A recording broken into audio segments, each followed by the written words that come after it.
Erin and I, let us take an opportunity to introduce ourselves. I am again Johnette Ruffner-Ceaser. I am a career counselor with CCAS Graduate Career Services, and I've been with GW for 3 years. And I also own a professional services agency where I primarily work with mid to senior level career women through one-to-one career coaching and resume strategy guidance. And now Erin will introduce herself. Well, hi everyone. My name is Erin Ahart. I am the other half of your career services team serving graduate students in the Columbian College of Arts and Sciences. So yes, I'm a career counselor here at GW, but later in today's presentation, you'll hear Dr. Ruffner-Ceaser and I share our entrepreneurial ventures. So outside of this role at GW, I also have a podcast. I come from a family of entrepreneurs, and so excited to share more about that with you later today. Thank you, Erin. And thank you all so much for sharing your schools. We see econ, data science, economics. See that several of you all are PhD students. One person is hoping to learn how to gain clients as an entrepreneur after graduation with limited industry experience. Awesome. And we hope that we'll be able to answer those questions. Just, of course, keeping in mind that this is not how to become an entrepreneur, not deep, but we'll get into some of it, definitely, at least to get you on the right track. So this session is our sixth and final workshop, Career Readiness Workshop, in the series this term. And if you missed any of the previous sessions, they are accessible via our YouTube channel at CCAS Career Services. And the majority of our sessions this term have been focused on AI because artificial intelligence is transforming how we work. And therefore, we want to help you to anticipate the skills and the mindset you need in order to adapt and to lead. And this session, today's session, introduces entrepreneurship not just as it relates to starting a business, but as a mindset for designing a fulfilling and flexible career. Thinking like an entrepreneur helps you to take ownership of your path and showcase your uniquely human advantage in an era increasingly shaped by AI. And so our learning objectives for today are to understand the entrepreneurial mindset and how it applies to any career, learn how to identify marketable ideas based on personal strengths and passions, and to gain practical tools to launch, test, and plan a side venture or startup. All right, so I hope you all are still putting in the chat what schools you're representing and what you hope to learn here today. We see another student has signed on as being in the psychology department as a doctoral student. So again, thank you all for sharing. So as we dig into the meat of the matter, I want to talk a little bit about the entrepreneurial mindset. So when most people hear the word entrepreneurship, they think of launching a startup or inventing the next big app. But being entrepreneurial is about much more than starting a business. It's about how you think. And an entrepreneurial mindset is a way of approaching life with curiosity, creativity, and confidence. And it's about seeing opportunities where others may see obstacles. It's about taking initiatives and being willing to learn through action. And people with this mindset share a few key traits. They're resilient, resourceful, unafraid to take smart risk, or let me not say unafraid, but they're willing to take the risk afraid. That would be me. So you don't have to be completely unafraid. They're the kind of people who don't just adapt to change, they make the most of it. And this mindset helps you to stay steady in uncertainty to bounce back from challenges and find creative ways to move forward. And really, the beauty of having this mindset is it applies everywhere, not just in business. And you can use it to lead a project at work, a project in class, or to design a career that fits your passions and lifestyle. And whether you dream of starting something new or making an impact with an existing organization, thinking like an entrepreneur helps you take ownership again of your own path and enables you to demonstrate your human advantage with the onslaught of AI. So let's talk a bit about characteristics of having an entrepreneurial mindset. So entrepreneurs are again goal driven. They're confident and persistent. They don't wait for perfect conditions. They typically take the first step and learn as they go. And they approach challenges with curiosity. They look for innovative solutions and see problems as chances to grow rather than barriers to success. Adaptability is a great cornerstone of this mindset.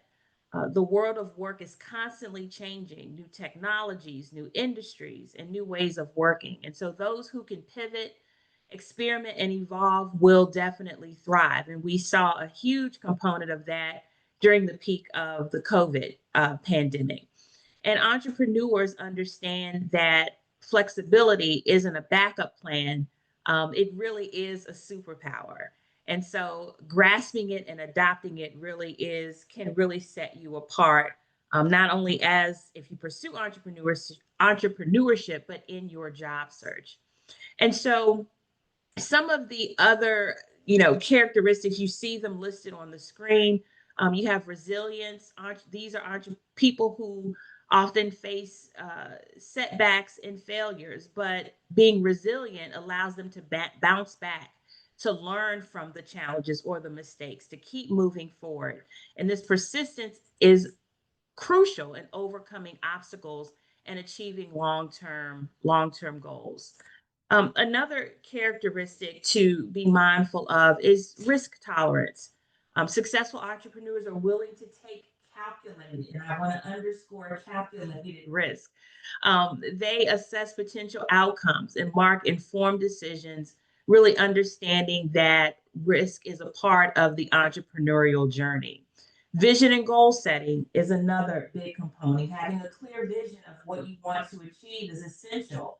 And they entrepreneurs, they set specific, measurable, achievable, relevant, time bound, which are smart goals to guide their efforts and maintain focus on their objectives. And then it also requires determination and drive. Entrepreneurs possess a strong determination to succeed, and this drives and fuels their efforts to help them maintain motivation, even again in the face of adversity. Okay.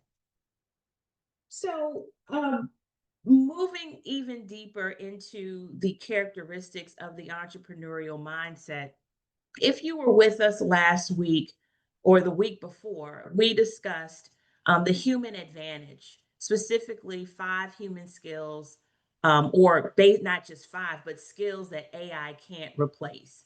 And this we have listed here, that listing according to Forbes magazine. And then on the right side of the screen, we discussed Clifton Strengths.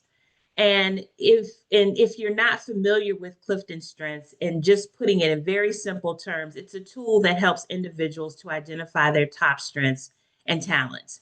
And so based on what we discussed in that presentation, I'm highlighting here some of the themes and the domains that connect directly to entrepreneurship. So according to Forbes, it, it requires creativity and vision, adaptive learning and resilience. And according to Clifton Strengths, the execution domain, strategic thinking domain, and the relationship building domain all relate to entrepreneurship. And you see where I have in parentheses in each of those domains, achiever, learner, and I'm forgetting what would specifically fall under the relationship domain. Maybe Erin, you have that before you. But to give you an idea, again, of how all of this connects. And again, if you were with us previously, helping you to connect the dots between all of the sessions that we've provided for you so that you can now take that information and use it as it relates to becoming possibly an entrepreneur or adopting an entrepreneurial mindset. Okay. As it relates to, I'm sorry, I'm a little ahead of myself. And you can definitely look at the screen there as it relates to the Clifton Strengths. I highly encourage you to consider taking the assessment. And I believe if you purchase the Clifton Strengths book, you have an opportunity to get one free assessment where it will tell you and help you to understand what domain you fall in, and it will rank it in order of your highest strength to your lowest strength. If you decide not to do that, just having a sense of what the domains are, taking a look at the descriptions will help you to make a connection and maybe not scientifically, but determine what you're drawn to help you to understand how you're best suited for entrepreneurship or not. But before we go to the next slide, I just want to highlight for you some of the key benefits, again, back to the Clifton Strengths assessment, but specifically for entrepreneurs. So knowing your strength can help you with increased self-awareness. Entrepreneurs can gain insights into their strengths and weaknesses, which helps in making informed decisions and managing their business more effectively. And self-assessment can lead to increased confidence and resilience in the face of challenges. Clifton Strengths can also help you to enhance team dynamics by understanding the strengths of your team. Entrepreneurs can build more effective teams, and this knowledge allows for better role assignments and collaboration as individuals work in areas where they are most competent. Clifton Strengths also helps with strategic focus. It helps entrepreneurs to identify where to invest their time and resources. By focusing on their strengths, they can prioritize tasks that align with their natural abilities, leading to greater productivity and satisfaction. And the assessment also helps to tailor coaching and development. As an entrepreneur, you can use these strengths to seek out coaching and development opportunities that align with, again, your unique talents. And I just mentioned this before, that some of the common strengths among entrepreneurs related to the themes in Clifton Strengths is the achiever, which falls under the execution domain. And that just talks about having a strong drive to accomplish goals and maintain productivity. As a learner, following under the strategic domain, is a passion for continuous learning and self-improvement. And then the relator, which is under relationship building, being able to build strong relationships and networks that can support business growth. All right, I think we're ready to move to the next. Perfect. So in 2024, women started nearly 1 out of every 2 new businesses in America. And really, that's the highest rate on record according to a 2025 new business formation study. And it's a powerful sign that entrepreneurship and the mindset behind it is becoming more dynamic, really, than ever before. In addition, the 2024 Wells Fargo Impact of Women-Owned Business report revealed that between 2019 and 2023, the number of women owned businesses increased at nearly double the rate of their male counterparts. And women are leaving traditional corporate roles in unprecedented numbers to pursue entrepreneurship. Why? To, in some cases, write their own rules for what success looks like. However, their reasons for pursuing entrepreneurship could relate to everyone, not just women. And so there are 4 key reasons why many women are pursuing entrepreneurship. And again, These are not unique to women, they apply across the board. So, the first reason why many are pursuing entrepreneurship is for personal values. Basically, personal values now define success. The traditional corporate ladder for many no longer represents the pinnacle of achievement. Success has become deeply personal. It's shaped by individual values rather than external expectations. And many professionals are redefining success on their own terms. And there's no one size fits all version of what a successful career or life looks like for many. And so this shift essentially stems from a broader cultural awakening about what truly matters in life and work, a growing skepticism that climbing the corporate hierarchy serves personal goals, and an increase turn around entrepreneurship as a path to greater fulfillment. The next reason why many people are pursuing entrepreneurship is because many believe that corporate structures don't offer enough flexibility. Many professionals are beginning to believe that traditional employment models weren't built for modern life. Therefore, more people are seeking careers that can adapt to their evolving priorities, whether that's family responsibilities, personal passions, or the desire for autonomy over their schedules. So, what flexibility means to most overall is that uh, they want control over when, where, and how they work. They want the ability to adapt their career to life changes and want to be able to work smarter on their own terms. Three, many believe corporate jobs no longer provide job security. We all know that Amazon has recently announced, I believe, maybe over 14,000 corporate jobs have been cut. Target has eliminated a lot of roles as well. So, literally, entire departments can disappear overnight due to restructuring, automation, or economic shifts. And for many, entrepreneurship offers more control over your financial future than a corporate job could ever do. And when you own your own business, your income depends on your own efforts, not on someone else's decision to cut headcount.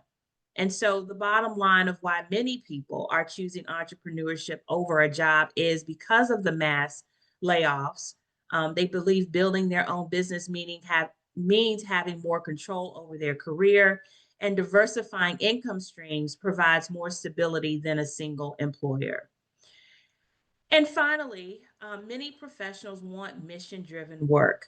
So many entrepreneurs aren't just chasing profits, they're building small businesses with purpose.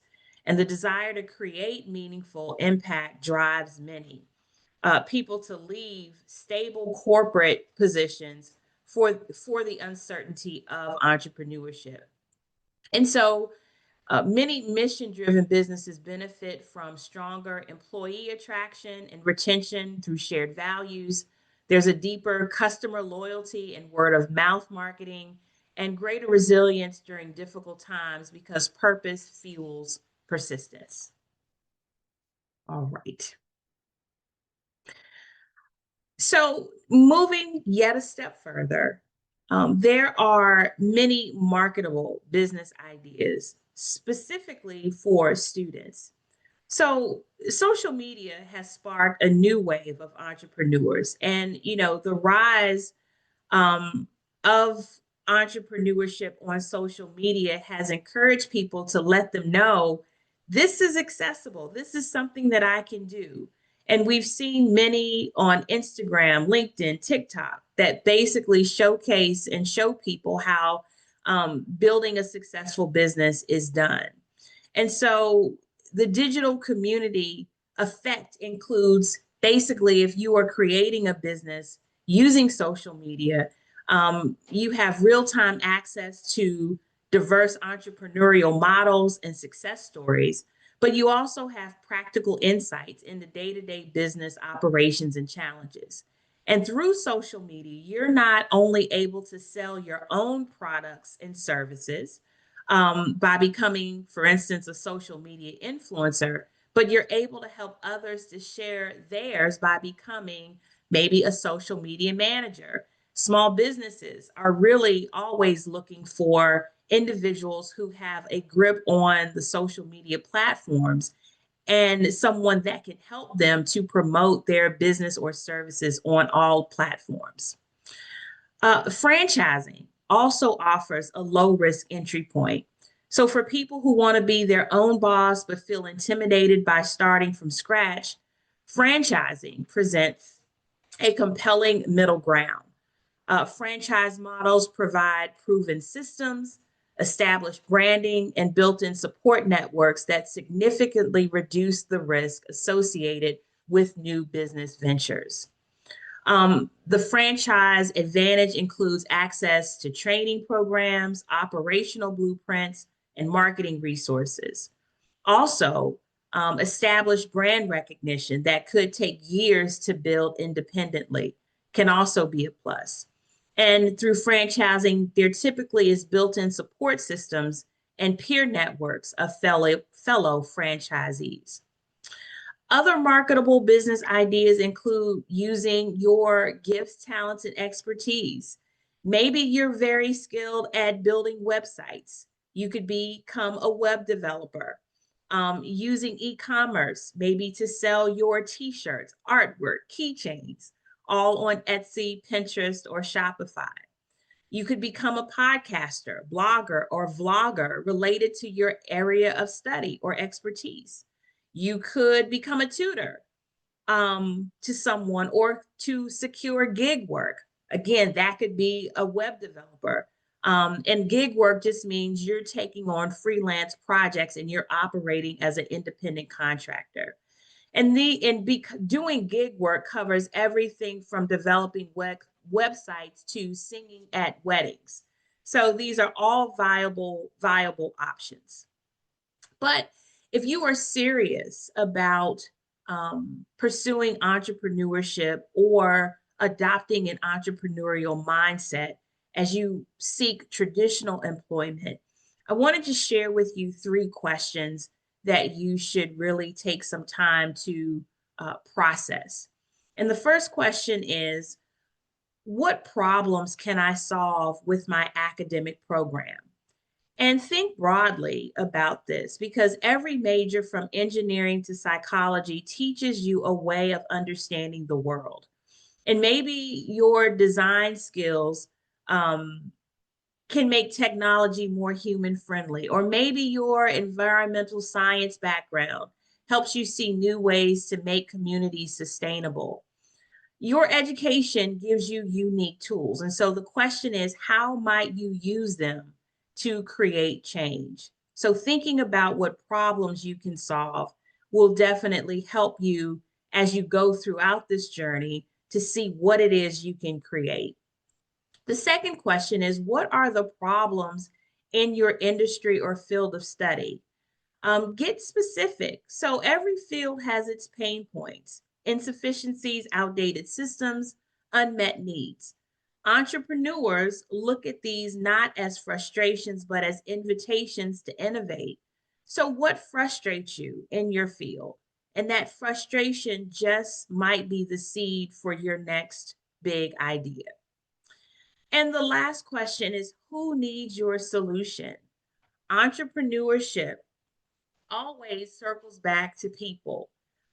Who benefits if you solve this problem? Is it a group of professionals? Is it a local community? Your peers?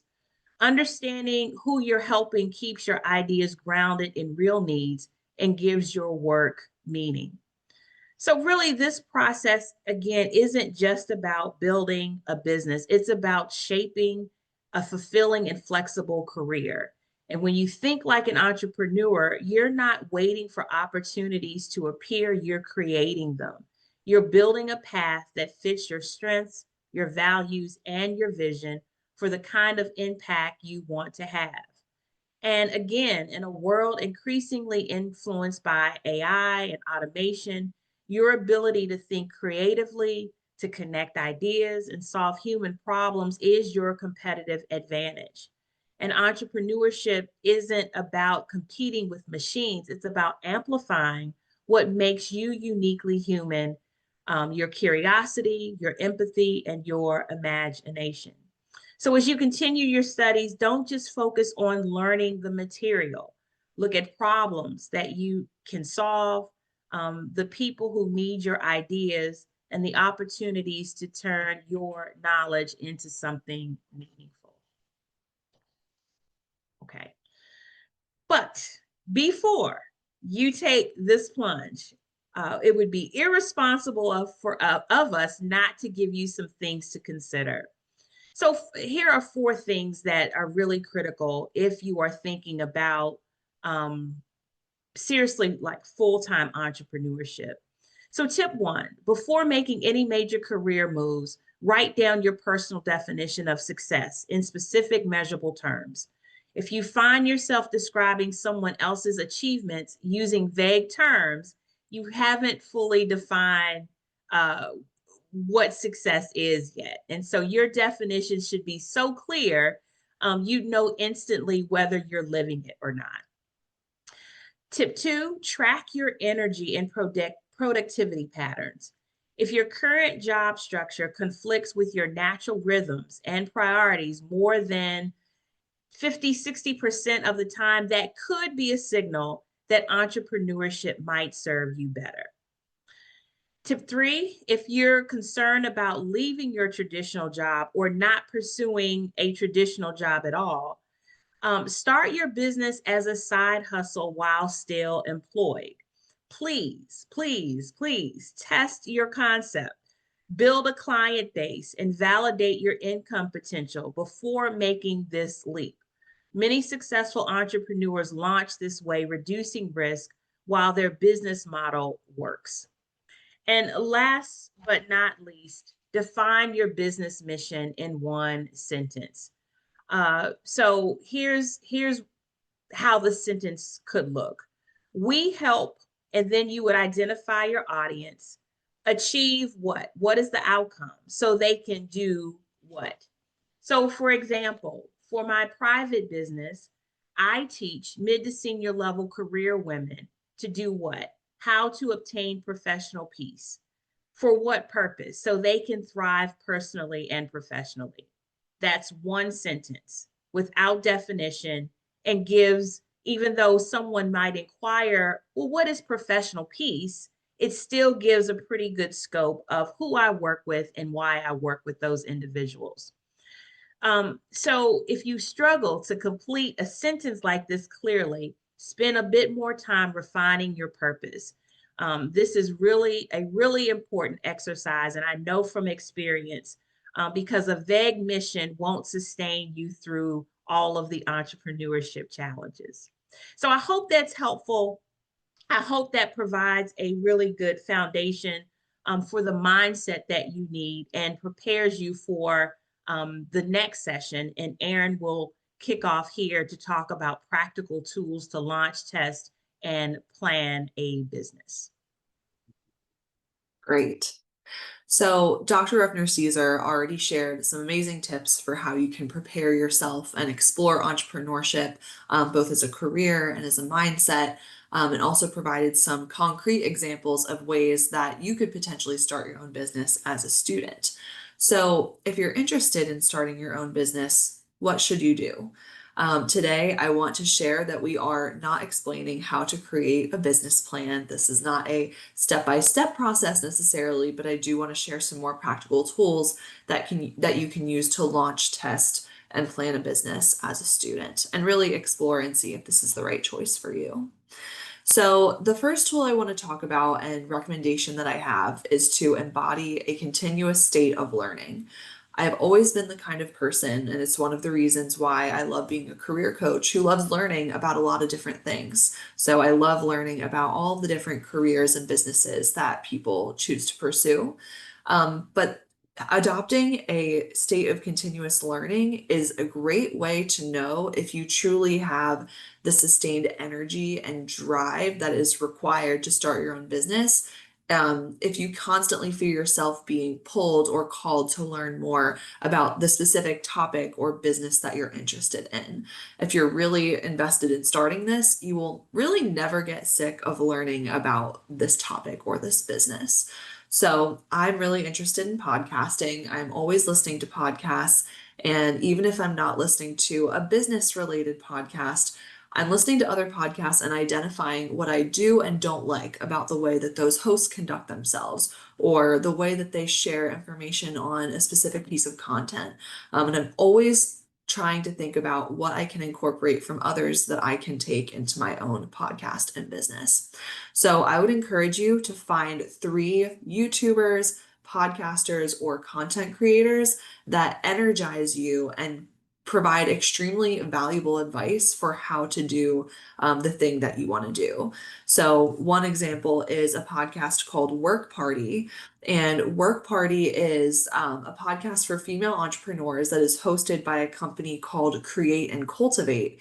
And Create and Cultivate was started by women and actually hosts and created the largest festival for women in business in the country, if not globally. I think it might just be in the US.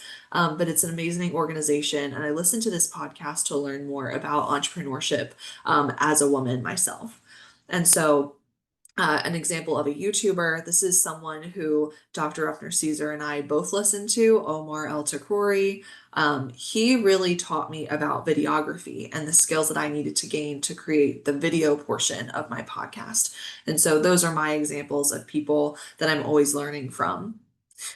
Tool number 2 is once you have this idea for what you want to do with your side hustle, with your business, or even if you've created a demo of your product or service, Dr. Ruffner-Ceaser already mentioned testing this and specifically testing this in a low stakes environment. So get feedback from friends and family. Be brave enough and open enough to share with others that you are genuinely excited about this and you're serious about this. You need to take yourself seriously if you're really going to make this work. So disclose this information with friends and family, ask them what they think, then move on to trusted colleagues, mentors, maybe outside connections, and then finally do an initial test launch. But again, being an entrepreneur means solving problems. And if you're creating a business or a money-making service or a product, you also need to understand what problem your product or service is trying to solve, which is why you need to test this in a low stakes environment. When you're testing your product or service, you're learning, is this actually valuable to the audience that I'm creating this for? So, a pro tip that has been shared with me that I've needed to learn more about is don't create a product or a service in search of a problem. Identify the problem first. And then, if it's not addressing a problem that currently exists, it probably won't be a viable business idea. Or you may need to educate others who would use this product or service that a problem does exist that you've identified. So one way that I've tested my product as a podcaster is I actually chose to create a mini podcast at both my last institution, but also at GW. I started podcasts at Salem State University, where I used to work, and at GW. And the purpose of doing this was, yes, to use my skills and provide value to where I'm currently employed as a full-time professional, but also to see if this was something that one, I could actually find fulfillment in doing it in my full-time job. Maybe I never really needed to start this outside of my full-time work if I had the right support in my current role. Or if I did choose to move this into being something I do outside of work, do I have that sustained energy and drive? Do I have the motivation to do this? And is this something that's really going to work for me? So that's something that's been really helpful for me. And yeah, again, really, really helpful to try and integrate your passion into your full-time job as a way to use your role as a lab. And we'll talk more about that in the next slide. So tool number 3 is to seek advice from experienced mentors. I mentioned earlier that I come from a family of entrepreneurs, and my dad actually never went to college. He used to flip houses, and when he had a back injury and the market crashed, he needed to figure out what he was going to do to help support our family. So he took 6 months, sat in his workshop, got up at 5 a.m. every day, made everyone in our family lunches, made my mom coffee every day, packed her car to get ready for work, and then said, I'm going to do one thing every single day to figure out what's next for me. That resulted in him patenting an invention, something he invented, patenting a product, and he's now built that business into a franchise business with 2 franchise locations in 2 states. So I like to share that story because I'm extremely proud of it. But he wouldn't have been able to do that because he didn't have the business background without mentors or experienced professionals in his network. So what he did was he learned about an organization called SCORE from the Small Business Administration website. This is a government website, and you can learn about SCORE from that website. SCORE is the nation's largest network of volunteer expert business mentors. It's dedicated to helping small businesses plan, launch, manage, and grow. And SCORE is a nonprofit organization that is driven to foster vibrant small business communities through mentoring and educational workshops. I love this organization, and there are local chapters all over the country. So even in rural Pennsylvania, where I'm from, my dad found a local SCORE chapter in Pottstown, Pennsylvania, which you would never hear about. So you can actually go and easily, it's super searchable, look up SCORE Small Business Administration on Google. And then it has additional resources, but you can also search by zip code for both mentors and SCORE chapters in your local area. And on their next slide, I'll actually show you a screenshot of that website. If you're really serious about starting your own business, I highly, highly recommend you do this. Tool number 4 is to understand your resources and limitations. So, would I like to become a full-time podcaster? Maybe, I'm not sure, but I have to make sure that I'm supporting myself financially. You must protect yourself first, especially during uncertain times when the job market isn't as stable as it typically is. There are so many ways to start and test your business with low and no cost resources, and mentors can help you with that. Um, Ask people what you really actually need to invest in and what you can kind of skimp on or maybe skip in the beginning. Do not quit your job, like Dr. Ruffner-Ceaser said, until you have a reliable source of income, either from this side hustle or you're being supported by somebody else. And maybe you'll realize as you start this side hustle that you actually really love having 2 streams of income. Maybe that is your dream job, is to have both. So this is a screenshot of the SCORE website, and I just wanted to show you at the bottom how you can find your nearest SCORE organization, and that's where you add your zip code, and then you can search nearby. And again, I believe you can search for both chapters and mentors, especially if the chapter has their own landing page. Okay. So I mentioned full-time work, and I really want to talk more about the value of full and part-time work on the road to entrepreneurship. One of the reasons why financial stability is so important is because it offers freedom and flexibility to build your business side hustle or passion project. Johnette and I talk all the time about how it's so much easier to find a job when you already have a job. And that's partly because of what Dr. Ruffner-Ceaser calls this mindset of the kitchen sink and it being really obvious when you're desperate, right? So when you're desperate to find a job, you just put everything on your resume that you've ever done. You're not really tailoring it. And that desperation comes out when you're starting your own business too, and you have to make it work if you don't have the financial stability that you need to make it work. That desperation shows, and you don't want that to impact your excitement and motivation, but also how others see your business since you're trying to make money. Another thing that is really important about this is if you have financial stability and you're working a full-time role and you do your passion project or side hustle on the side, that passion project remains a passion. This is something that I never thought of or believed. My dad always said to me, you'll never work a day in your life if you love what you do. But before I entered into the career coaching world, I actually wanted to be a music teacher. And before that, I wanted to be a classical pianist full time growing up. That was what I wanted to be. When adults would ask me what I wanted to be when I grew up, I practiced piano for 2 hours every single day after school. It was my entire life. I competed in competitions, but it got to the point to where people were asking me, do you want to do this full time? Do you want to become a music teacher? I started to lose my love for playing. On top of that, I had 2 hand injuries because of the amount that I was pushing myself to play all the time. But it really took a little bit of that love away from this art form that meant so much to me. And that is a very real thing. I didn't believe it.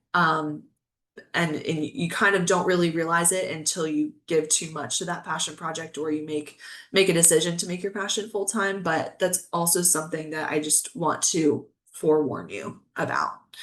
Um, so the second reason why full and part-time work on the road to entrepreneurship could be really helpful is that if you're pursuing a side hustle or starting another business in a field that you're already in, a full-time role in your field can add to your reputation and credibility as you start this business. So whenever I start out a podcast episode, since my podcast is career advice, I say, "Hi, I'm Erin Ahart. I'm a full-time career coach." And then I go into my introduction. And Dr. Ruffner-Ceaser does the same thing in these workshops. You share liberated expressions and your business and experience. And so it really does add to reputation and credibility in helping you land clients. Job crafting. So in a full-time role, you can do something called job crafting where appropriate to turn your full-time role into a lab for testing your skills and offerings. I already briefly mentioned this, but I want to define job crafting really quickly. Job crafting is taking small steps to mold your current job into the role you want.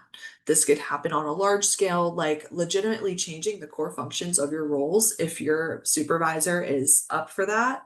But it's more likely that it'll happen on a small scale where you tweak certain aspects of your job to serve you and your goals while still doing what you were hired to do, knowing that you are getting paid to do your actual job. So something that I really love is creating workshops and courses. That's why I love creating podcast episodes. I love creating educational content. And so I have wanted to gain more instructional design knowledge and experience. One of our goals for Career Services is to create career guides where students can access resume and cover letter templates and other guides on specific topics.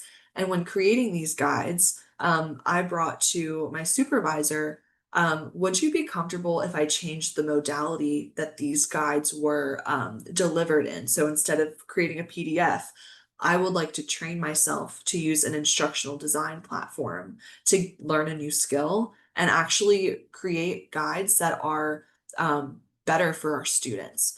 And that was a win-win situation. And so my supervisor agreed. So another thing I want to bring up is that one of the reasons why 50% of Gen Z aspires to become an entrepreneur or start their own business is because of that mission-driven work. Gen Z specifically wants to do meaningful work and also have influence. And I'll tie this back to job crafting in a second. I genuinely believe that there are so many online influencers and content creators because we want to have influence and change the world and do something really good for others. I want you to know that you can be an influencer at work too, not just on your own or online. You can create something really, really special within a full-time job that you actually do take ownership of and that you put your stamp on, as long as you just have the right environment and support. So when you start a new job, determine beyond the job description, what do you want to do? Find a problem that exists, and then you be the problem solver in that role, without being asked or told. then you position yourself as an asset. You've put your stamp on something, you've added something really cool to your resume, and you've probably developed a new skill in the process. So full-time jobs can still be a great way to exercise this entrepreneurial mindset. And job crafting is a great example of being creative and flexible and using that in your job, but you can also apply this mindset to your job search as well. So entrepreneurs solve problems, and if you're struggling with your job search, think about different ways that you can solve the problem of trying to find a job. Consider contract or temp work that could be converted into something full-time.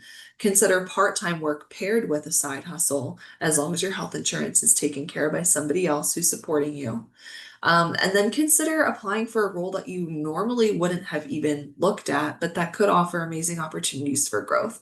So apply this creativity and flexibility to your job search too. And finally, the value of full-time work and part-time work also lies in trying out both work styles to help you fully know yourself. So just like how some people thrive better in person than they do remotely, some people really thrive in the structure that full-time roles provide. And you really just need to give both a try, working for yourself, maybe starting a side hustle, but also having the structure that a full-time role allows for. Um, a lot of people think, I really want to do this. I really want to work for myself, and then try it and think, wow, if I'm going to do this, this is not really how my brain works or what I prefer. And so I actually really need support and I need assistance. Um, and one last thing I want to mention before we move on is that patience is required when you start your own business too. There will always be some frustration that you have, whether you're in a full-time role or you work for yourself. You're just going to be frustrated, or you're just going to need to be patient in a different way. So in a full-time role, you might feel like things are taking a really long time to get done because there are barriers, people to agree and check off things before you can move forward with a project. But patience when you're working for yourself could be, I'm having a really slow month and I have to be patient and hope that next month I'll make more money so I can make up for what I lost this month. It's a totally different way of thinking. And again, I recognize that, yeah, frustrations are definitely par for the course. Um, they're just going to impact the way you're fulfilled in your life in a different way. So my dad grew up saying, again, that you'll never work a day in your life, and I definitely don't believe that. But he would also say, I would rather be frustrated trying to do something that I own, that's a labor of love and that is special to me, than being frustrated doing something for someone else. And that's not me saying that to convince you to be an entrepreneur or to say that entrepreneurship is better. That's why entrepreneurship felt like the only option for him. Because when you're working for yourself, you're doing it for you and for the clients and people who you serve. Whereas if you're doing this for an organization, you're working for someone else and helping people in the way that somebody else decides, unless you rise to the top. There are pros and cons to both. So to recap, is entrepreneurship right for you? Again, going back to what Dr. Ruffner-Ceaser shared earlier, think really deeply about what your values are, and can working for yourself satisfy your work and life requirements that you have? What are your values, interests, personality traits, and skills? Number two, recognize whether you're frustrated with your current role or industry. Again, you're always going to be frustrated on some level. There will always be challenges. So is it your career or industry, or is it just the specific work environments you've been in so far and you just need to find somewhere else where you have the support to be creative? Or is it really time for you to start your own business? Third, entrepreneurship requires sustained energy and passion for your work or the lifestyle that entrepreneurship provides. And that energy will falter at some point. So, do you have the discipline? And again, the only way to see if you have that discipline and persistence is to try it. And it's likely that you're going to have more motivation in the beginning, which is important because you're also going to face the most challenges in the beginning. And a true entrepreneur is going to be able to fight past those challenges and continue to solve the problems that are faced. Okay. So at this point in the presentation, Dr. Ruffner-Ceaser and I are going to share our stories. Johnette, would you like to go first, or would you like me to go first? I can share. Okay. Yeah. So the reason I started Liberated Expressions is because there was a problem, and I was the one who had the problem. So essentially, I had a successful career, 16 plus years in the education advocacy space, education nonprofit space, also worked in higher education, and decided to pursue my doctorate in education policy and leadership. And I had to resign from my full-time job in order to complete my doctoral program. And so I just knew that once I completed the doctorate, I would have no problem getting back into the traditional workforce. Well, to my surprise, it took much longer than I thought, approximately a year. And as Erin mentioned, it's easier to get a job when you have a job. And so I got back into the workforce out of necessity and took a role that was $20,000 less than my role that I had before I resigned. But during that time, I experienced a layoff from that role due to budget cuts of that organization. It was a nonprofit. A few months later, I obtained another role with another nonprofit as a director, and then was promoted very quickly to a managing director. This organization, I don't remember the time span, decided to reorg, and they dismissed several of their senior level folks and mid level individuals, and basically turned their organization upside down. So, literally, one of the coordinators in the field who had been with this organization for years, and this is no exaggeration, they made that individual the CEO and president of that organization. So they totally flipped it. Now, for that organization, I get it. It was a genius idea, but it sucked for the rest of us. And so, as I was stuck in this place, having 3 degrees and wondering what's going on, I had such frustration and wasn't able to find the help that I needed. And really, the help that I needed was not just finding another role, but I was hurt from the experience. I needed a place of rest, a place of peace, a place where I felt supported and cared for on my professional journey. And so that's when Liberated Expressions was born. And so the problem wasn't, well, it was a problem in the professional services industry because typically career coaching, resume strategy support was so focused on just black and white resume construction, how to find a job, but it didn't speak to the person. It didn't speak to how to use the resume to help people to see their strengths and move in a particular direction, particularly if they've dealt with a layoff or they're looking for new professional opportunities. So I created this business really because it was something, what I'm providing is something that I could not find. And so fast forward, approximately 3 years ago, this opportunity to work here at George Washington came available. And this speaks to much of what we've already talked about. Erin mentioned finding value in part-time work, etc. And so Career Services, CCAS Graduate Career Services, is only about 3 years old. And so it needed to be built.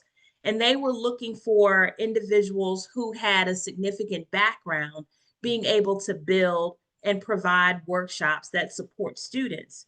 Well, this was right up my alley. And so even though I'm an entrepreneur, I applied. Why did I apply? I applied because I have the expertise. I knew I had the expertise to support this department. It also gave me access to another audience. As I mentioned, I support mid to senior level career women, but I wanted an opportunity to be able to share what I know about the professional world, the pitfalls, so that I could take that and apply it to helping students. So hopefully you don't experience some of the same things that my clients experience. The other thing that it did is it increased my credibility as a entrepreneur. I am now a career counselor. I've never served as a career counselor per se at a reputable university. So it increases credibility. This opportunity also connects with my entrepreneurial goals. So it's not out of the way. It's not something that's an outlier. It sits directly in with what I do anyway as an entrepreneur. So it's not a heavy lift. It's also an additional income stream. It also provides flexibility for how I operate with my professional and personal aspects of my life. And it taps into the creative nature of my personality and the problem solving that we talked about. So there are so many ways that I have used my business along with working at GW part-time. So that's one component of it, but there are other components where I use gifts, talents, and expertise. So for years, I have been a natural hair advocate, and we could talk later about what natural hair is. But basically, I started doing that in the 90s. And so figuring out how to take that skill to support women and how to show up professionally with natural hair, taking that same concept of natural hair, and I wrote a children's book to support younger children with embracing their natural hair and being able to move forward professionally in that same vein. So all of these stories are examples of basically, thank you, Junie, of basically taking what you have, not creating anything new. What is your personal problem? What are your gifts, talents, and expertise? And how can you take all of those things, pull them together to provide additional revenue streams, but solutions for other people? And given our climate in particular, with automation, um, and just uncertainty, we just believe helping you to think in this way is critical, and it will make you a happier person, I believe, in the long run. And I will just say that as I've worked with Dr. Ruffner-Ceaser over the past 2 years here at GW, I didn't start my podcast until recently, and she has been such an amazing mentor to me. And I encourage anyone to follow you, Johnette, on LinkedIn, because your posts are also an example on LinkedIn of that entrepreneurial mindset and continuing to provide value in that way too. So I also want to point that out. Thanks, Erin. Yeah. Um, so my story is a little bit different, and I am a Gen Z professional. I'm in my 20s and I love what I do. I feel very lucky to have found something that I really love so early in my career, but I realized that I really love educational content creation, and I wanted to do that with no limits. I just wanted to try something outside of my full-time role that was completely mine, that I didn't have to go through a checkbox of getting it approved. And I just really like that. I really like the idea of seeing where it could go, and it being really open-ended. I also wanted to combine my passion for music with career coaching. So that's how Career Composer was born, which is the name of my podcast. And I'm going through I'm taking a little hiatus from the podcast right now because I'm rethinking what I really want it to be, which I'll talk more about in a second. But in the beginning, the mission was to solve the problem of Gen Zers not having reliable expert advice on social media, in a long form content, and in long form content like a podcast is done. What you'll see now is a lot of TikTokers YouTubers, Instagram influencers posting really short 30 to 1 minute clips about career advice and something very, very specific. But it's typically not coming from an expert lens, and 30 seconds to 1 minute videos will never be enough time to really teach someone what it really takes to negotiate a salary, to answer the specific interview question. But I knew that for long form content to work, it really needed to be fun.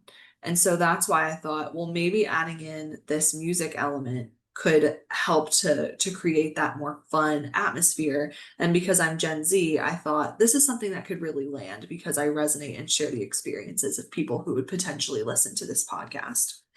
So since then, I'm very proud of all that I've accomplished. I was able to get a US trademark for career composer without a lawyer. So I'm really happy about that. It can be done. You can turn to YouTube and learn how to do everything you need to know as an entrepreneur without paying someone. If money is a problem, you can do it. But since then, I've realized that music is a little too niche, and sometimes combining two different things can be really cool and it can work, but I really want to share career advice broadly with Gen Z. So I'm going to pull it back a little bit and only incorporate music elements when it applies to the career advice that I'm giving.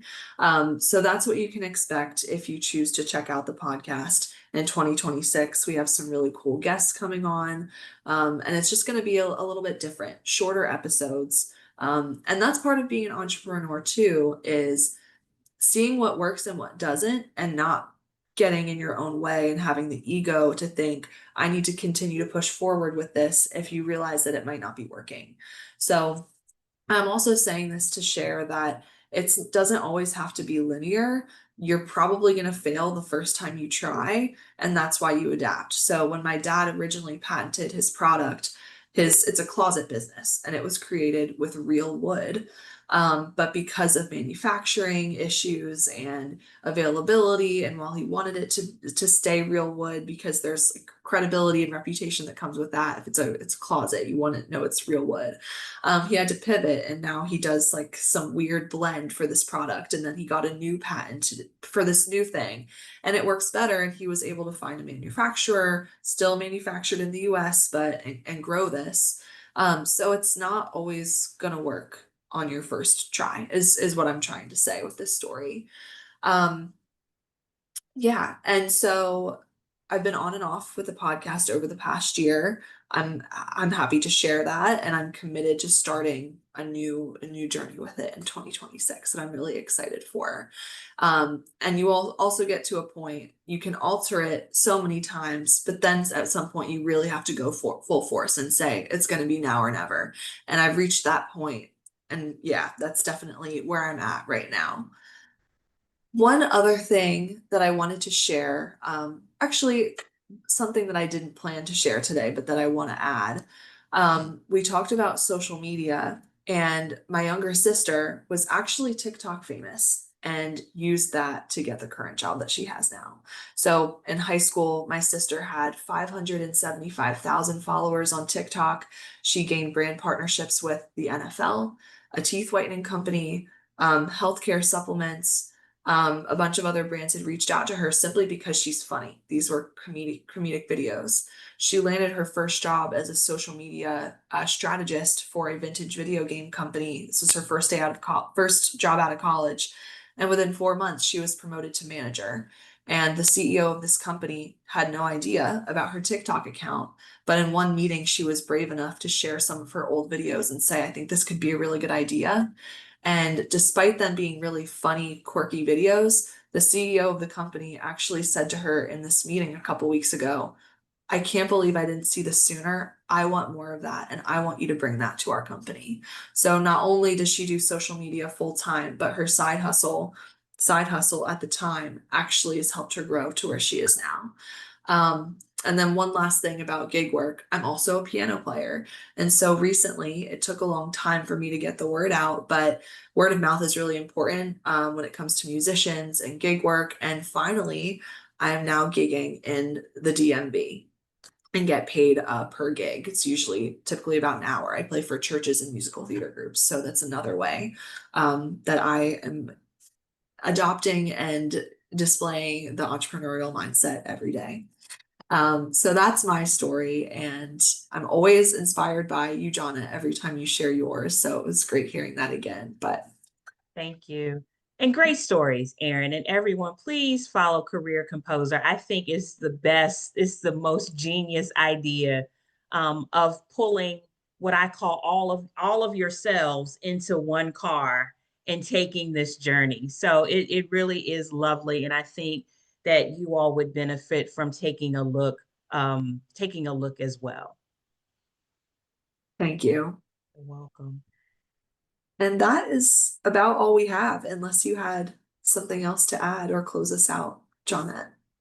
Just that I hope that by you all hearing everything that we've shared along with our stories, to let you know that we're not just talking the talk, but walking the walk as well. And we thought it was very important for you all to have this presentation that entrepreneurship is an option for success, either full-time or part-time, gigging, or whatever the case may be. And I believe that not doing it, honestly, you're doing yourself a disservice because we all have gifts, talents, and expertise that someone will pay for on some level. But determining what that looks like, what is your definition of success? What is your risk level, tolerance level? All of those things are important. Simply put, introspection, I always talk about introspection being a critical component of your professional journey. It is an aspect of that process that many just don't talk about. So taking some time with yourself to ask yourself some critical questions is critical as you move forward. Yeah. So I hope that, again, all of the examples shared help you to adopt an entrepreneurial mindset. And before you leave, I know we're a bit over time, but thank you so much for staying. If you have any comments or questions, we would like to hear them now. And Junie, thank you so much for your feedback. I don't think you're still here, but thank you for your feedback. But do we have any feedback, questions, or comments before we go? And you can unmute or you can place those in the chat. And if you don't have any, was this helpful? Oh, Johnny and Erin, so thank you so much for sharing your stories. I really love listening to them. So I was thinking now I'm an international student, so we have some visa limitations, I think. I would love to know what are the rules and regulations if we start a business here in the US, because I have an idea, but I'm a little worried about what is the correct source of information. I remember you guys talked about this core website where we can get information for small scale business owners. Are there any other resources, or how the CCAS, do they have one-on-one career coaching, something like that? You go So ahead, Erin. I am not familiar with the exact regulations for international students. Mm-hmm. However, a prior student who I worked with actually started a business in their home country, but then marketed the business as if they were taking on global clients in different countries. So business was registered in India, I believe, where the student was from, but they took on US clients. Now they were living in the US, but still said the business had started in India. So I would look into that, maybe starting the business as if it's registered in your home country, if you're a freelance worker, gig worker. But as far as starting one here as an international student, that is an excellent question, and I wish I knew more. Yeah, and I would recommend checking out SCORE as Erin mentioned. Um, in your standard small business administration website would probably provide some good information around that as well. But there's so many, regulations of which we are not experts at. So definitely seek out those sources to get you a good, solid answer to your question. Sure, thank you. You're welcome. Anyone else? Okay. Well, hearing none, you all again, thank you so much for staying on. It is 12 past, and we appreciate you for being here. And the fact that you're still here, we're just going to embrace the fact that you enjoyed the presentation and we provided you with some vital information as you move forward in your entrepreneurial mindset and or pursuits.